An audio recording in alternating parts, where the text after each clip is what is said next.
This is NC Spin, an unrehearsed discussion on issues of interest to North Carolinians. Now, here is your moderator, Tom Campbell. Welcome. You've heard and read the spin the media and the politicians have put on the issues of the day. To get the correct spin on what's going on in North Carolina, let's introduce you to our panel of experts. They include former Secretary of State, former Attorney General Rufus Edmisten, Chris Fitzsimon from NC Policy Watch, John Hood from the John Locke Foundation, and Becki Gray, also from the foundation, John Locke Foundation. Well, this week, the NC Spin panel had the privilege of discussing issues with the Keenan Fellows Program. I got to tell you, we're pretty impressed with these future leaders in our state.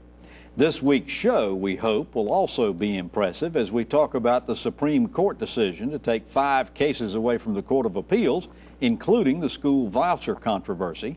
We'll also talk about school funding and the assertion that our state's cut $500 million from public education budgets.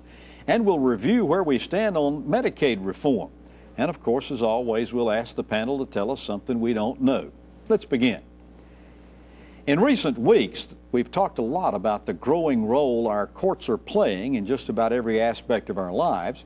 Last week, the North Carolina Supreme Court surprised a lot of people by announcing they were going to take 5 cases away from the Court of Appeals. Included in the group were the school voucher case, NC State's sale of Hoffman Forest, an appeal by Duke Energy of a lower court ruling to force it to stop groundwater contamination, a suit by tobacco farmers to get reserve funds released from the stabilization fund, and several property suits.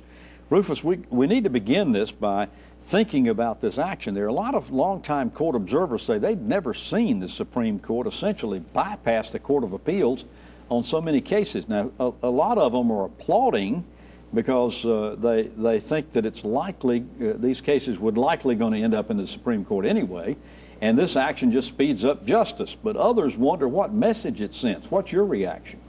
Sounds like something out of Alice in Wonderland. It gets curiouser and curiouser. I was Attorney General for a number of years, as you in the audience might know.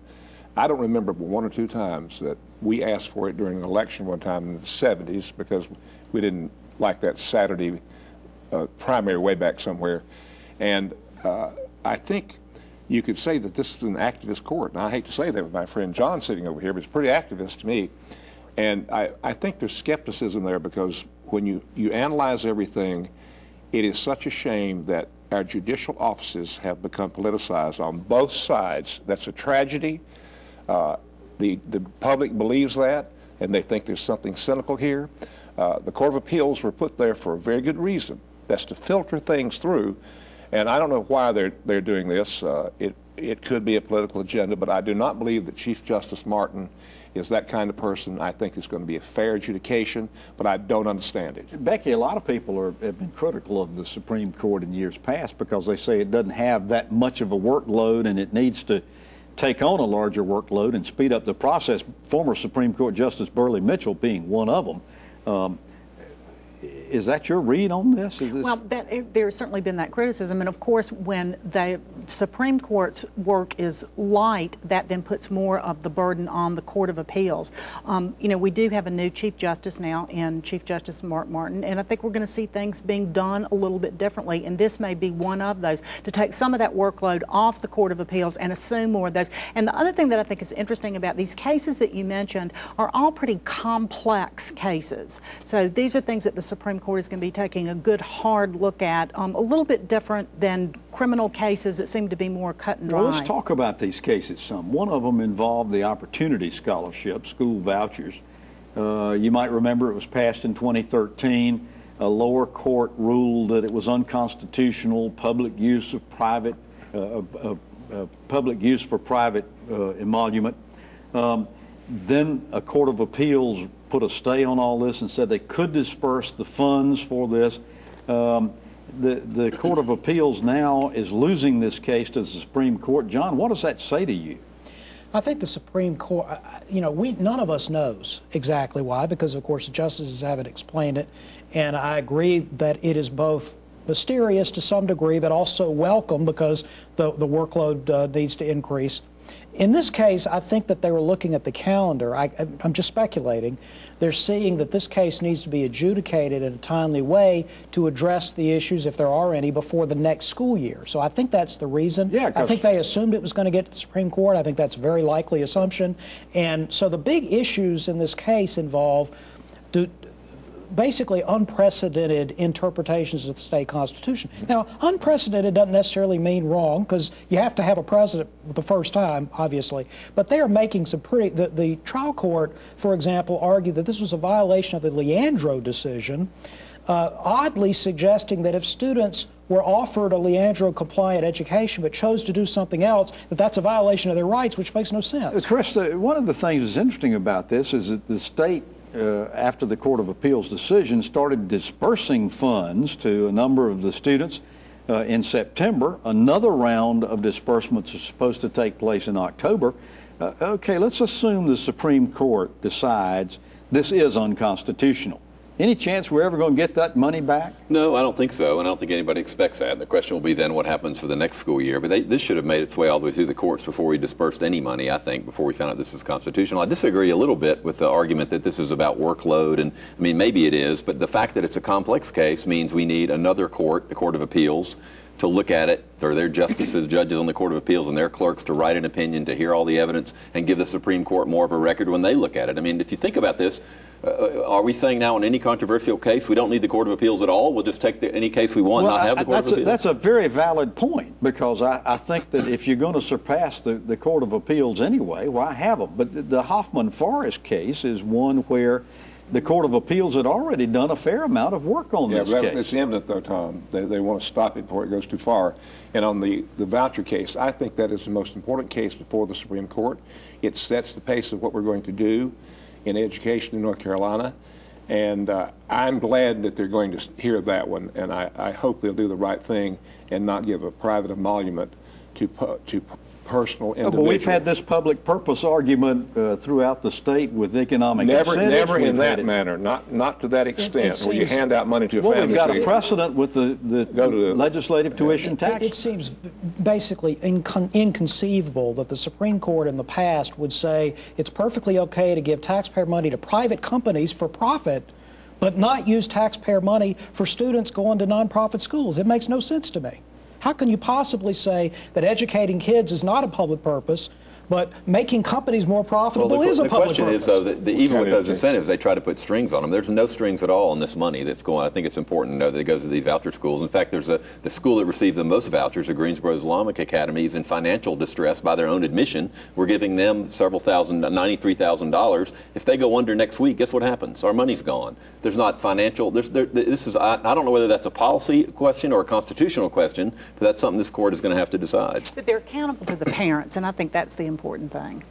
All right, every year we're proud to join our good friend Rufus Edmisten for the annual fundraiser for the Extra Special Super Kids. For 20 years, this organization has supported and mentored talented but financially challenged children to help them succeed in personal and academic endeavors. Rufus just told me earlier tonight that they'd taken a kid off the streets in Washington, D.C. who's just been accepted at the UNC Medical School. They're doing good work. This year's event's going to be held at the State Farmers Market Restaurant. Your $50 ticket includes wonderful food and drinks, a big silent auction, and great company, including some of us. Whether you can attend or not, this is one event worth supporting, so go to the specialsuperkids.com or call 829-1988 for more information, and we hope to see you there. After these messages, we're going to talk about school funding. NC Spin will return after these messages. My name is Bernie Teal. Sunburst Farms has been in my family for over 35 years.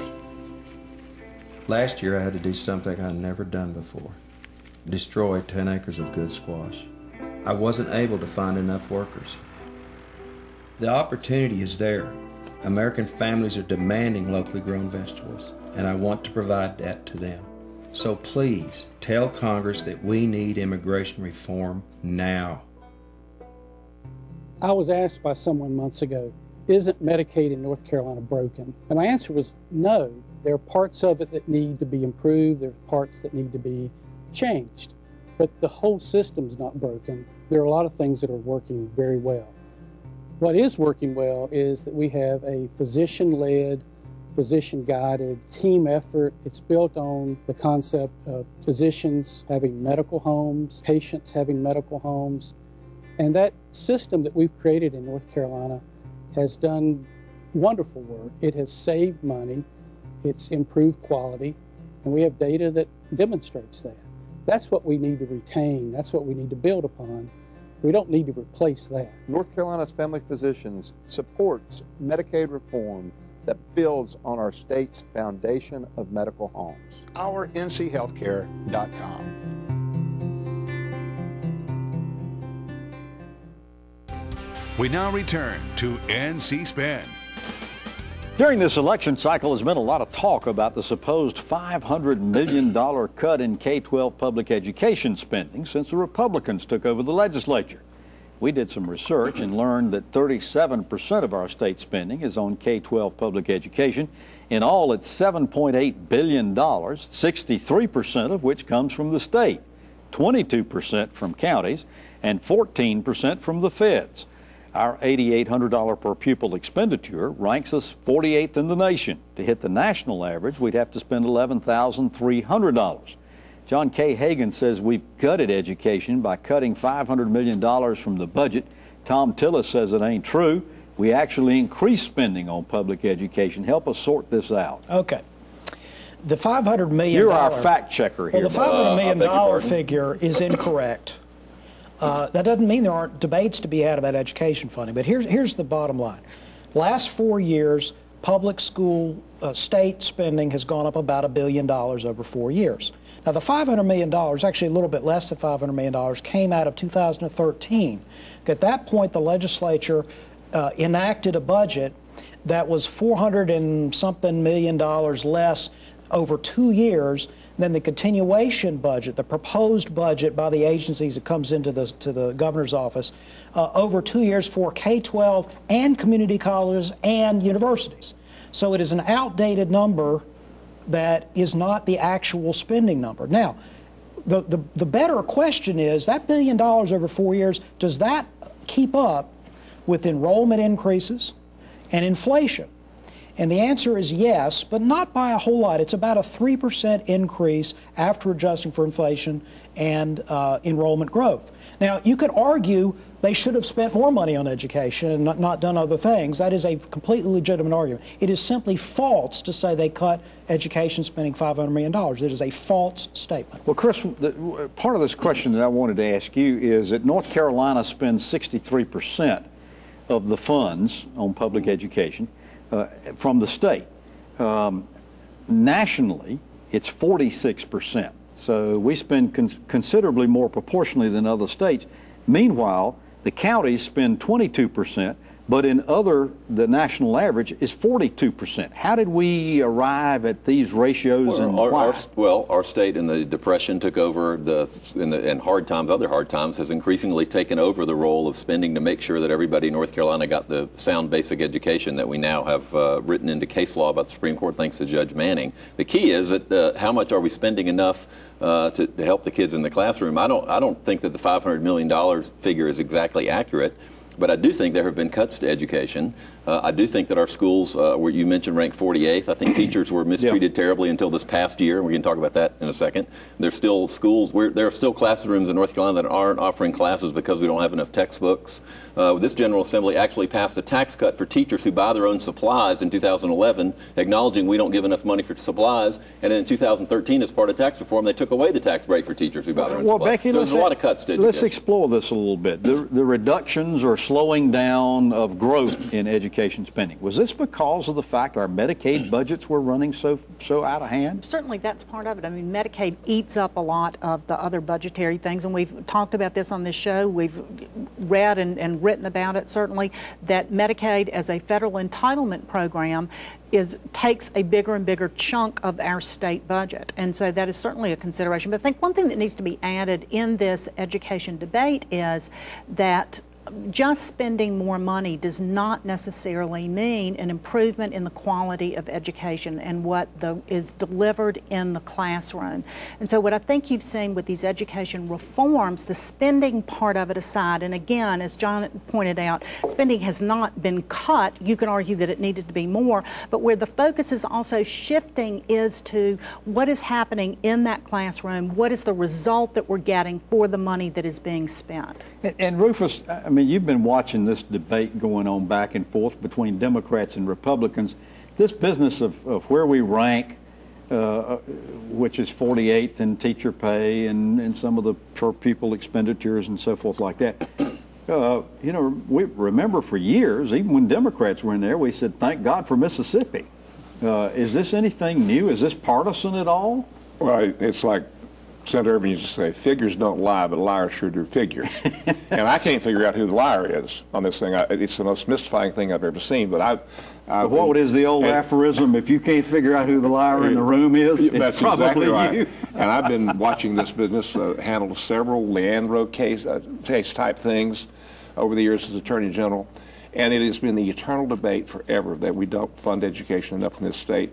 And there's no state in the union that doesn't have these problems, but I wish somebody, these TV ads are just bogus. I wish people quit watching them. They don't mean a thing. They're not worth the paper they're written on. I agree with you, and you, and you. That is a very diplomatic way to handle it. He's agreeing with his friends. After these messages, we're going to talk about Medicaid. NC Spin will return after these messages. Hi, I'm Linda Loveland. I want the best for my kids. Feeding them foods they like within my budget is a priority.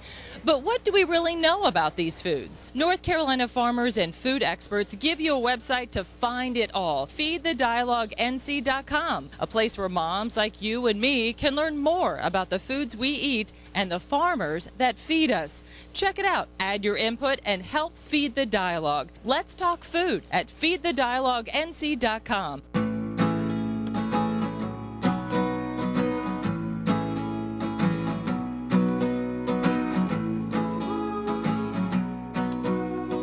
The best part about being a member of a Touchstone Energy Cooperative is that it's your Touchstone Energy Cooperative. Learn more about the power of your co-op membership at TogetherWeSave.com. North Carolina's Touchstone Energy Cooperatives, looking out for you. Where do you go when you need to know? ANC makes it easy for you to get the information you need to make well-informed public policy decisions. Our members are industry leaders who are ready to share their industry-specific insights with you. Want to hear both sides of the story? ANC members can tell you. Just use the ANC member directory as your guide or call us directly. ANC members have the knowledge, expertise, and perspective you need to create public policies that are good for North Carolina. We are ready for your call. Are you concerned for the future of rural North Carolina? Then join the North Carolina Rural Center and other business and government leaders for the 2014 NC Rural Assembly on October 30th at the Doubletree in Raleigh. Register online at ncruralcenter.org. We now return to NC Spin. The 2014 short session had been expected to resolve Medicaid reform, but the House, Senate, and Governor couldn't agree on the best solution and decided to hold further hearings before the 2015 session. A recent day-long hearing featured Medicaid heads from Virginia, Ohio, and Florida telling how they had reorganized for better accountability and budget flexibility or predictability. The committee plans to meet 2 more times before making recommendations. Becki, I know you've been attending those hearings. When the lawmakers adjourned for the summer, they were pretty far apart on how to reform this $13 billion program that covers 1.8 million North Carolinians. Why were these 3 states selected? And after hearing from them, is there any evidence that the legislators are any closer to getting a reform package? Well, of course, they're looking for health care solutions is what they're looking for. And these 3 states were chosen for a variety of reasons. The thing that the General Assembly is really looking at is how to manage Medicaid. Should it be managed care organizations? Should it be ACOs? They're also looking at whether or not to pull Medicaid out from under the Department of Health and Human Services and make it its own freestanding agency. And then, of course, they're continuing to look at Medicaid expansion. So these 3 states offered a different glimpse of how they're doing things. Florida has just expanded their MCO to be a statewide. Ohio has pulled their Medicaid system out from under their Department of Health and Human Services. And then Virginia is experimenting in using an ACO system. Chris, one of the consultants DHHS has hired says that we're on budget for Medicaid, and he's confident that we'll end the year on budget. Senator Ralph Heiss, who is chairman of the Senate Committee on Health Care, says, hey, we've seen this before, and we've had surprises as we got down to the end of the year. Do you believe DHHS is, in fact, doing a better job with Medicaid budgets? There's a couple things about this. One of the reasons that we had overruns in the last few years, 2 things. One is we were paying back penalties to the federal government, which were one-time payments we had to pay. The second thing is that back in the Perdue administration, the linear chancellor, who was a Republican but worked for Governor Perdue, told the legislature, you're counting on savings that we can't realize. They put them in the budget anyway, and then lo and behold, they couldn't make the savings. And so there's a lot of things that go into the overruns. I do think that we're probably closer to the forecast. There's still some unpaid claims, but it's also important to remember, going back to the last segment, Medicaid always costs more in an economic downturn, and when a lot of people are living in poverty, it's a safety net program. It's supposed to cost more. John, okay, we've essentially farmed out the administrative functions of Medicaid to outside consultants. Is there any evidence that now that we've sort of gotten things back under control, that the state is going to be able to take over the administration of Medicaid, or is this going to be a fact of life for us in the future with outside consultants? Well, I personally wouldn't have any problem maintaining the contractual relationship with consultants if it either saved us money or made Medicaid more predictable, the cost runs more predictable, or both. Right now, it appears to be better predictability is one outcome, and I'm not sure, I haven't seen the numbers yet, but if it's equal or lower in cost, then why worry about it? Just use a vendor. Rufus, one of the things that's going on is Secretary Aldana Bosch is making noises that we might expand eligibility for Medicaid and take in up to 500,000 new people. That's something that the legislature and the governor were opposed to for a long time. What's changed here? Well, they're coming to their senses. We should have a long time ago. I agree with Secretary Bosch on this, too. You don't want a standalone department. There's no way you can take the Medicaid program out from under that umbrella, because the tentacles go everywhere in the world, and you would have another bureaucracy hiring more and more of these outside people that want to become consultants because they can make a lot more money by being consultants than being state employees. All right, after these messages, we're going to ask the panel to tell us something we don't know. NC Spin is brought to you in part by the North Carolina Farm Bureau. The Farm Bureau and Agriculture. We keep North Carolina growing. Medicaid system is not a perfect system. There are things that could be changed, but there's a lot that's going well with the system. Community Care of North Carolina is in place. It's a team of nurses, advisors, caregivers who help us out. We want to call and say, look, I've got Miss So-and-so here. She needs to have her weight checked each day because she's got congestive heart failure. Can you send one of those monitors out to the house and keep an eye on this and let me know if her weight goes up too much, because if it does, she's retaining fluid and she's going to be back in the hospital. We work together with them. That's a great system. It saves a lot of money. It's proven to work. We're not opposed to changing the things that need to be changed, but let's not throw out everything that we worked for the past 15 to 20 years. North Carolina's Family Physicians supports Medicaid reform that builds on our state's foundation of medical homes. OurNCHealthcare.com. Well, this is a part of the show I always enjoy when we ask the panel to tell us something we don't know. Chris Fitzsimon, we'll start with you. Federal Judge Max Cogburn from Asheville, who ruled that same-sex marriage in North Carolina was legal and started these marriages, has come under fire from folks on the conservative side who were trying to tie him to Kay Hagan and use it to influence the Senate race, saying she supported a liberal activist judge. Well, the fact of the matter is, Judge Cogburn's nomination was supported by Richard Burr. It passed the Senate unanimously, which meant Rand Paul, Mitch McConnell, and Jim DeMint, who now runs the Heritage Foundation, all voted for him, thinking he would be a good federal judge. So it's absurd to somehow tie this decision to Kay Hagan. Rufus Edmisten, tell us something we don't know. Article 1 of the North Carolina Constitution, Section 30, says that North Carolina may never have concealed weapons. Why have they not repealed it? Ooh, interesting. Very. Interesting. Which leads into the state fair that's coming up next week, and the gun ban and all the controversy with that. I've got it right here if you want to see it. Yeah. Becki Gray, tell us something we don't know. Well, we've seen a lot of polls. One that really caught my interest this week was Time Warner Cable did a poll, and they asked a question about toll roads. And I thought it was interesting that 64% of those polled said they were opposed to toll roads, which begs the question, particularly going into the 2015 legislative session, how are we going to pay for roads? People seem to be opposed to paying tolls. They are opposed to an increase in the gas tax.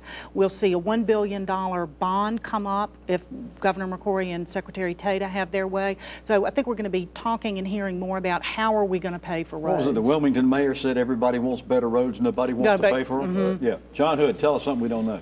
One of my high school buddies from Charlotte, Frank Tate, has just been promoted to Brigadier General and Deputy Commander of the 101st Airborne in Fort Campbell, Kentucky.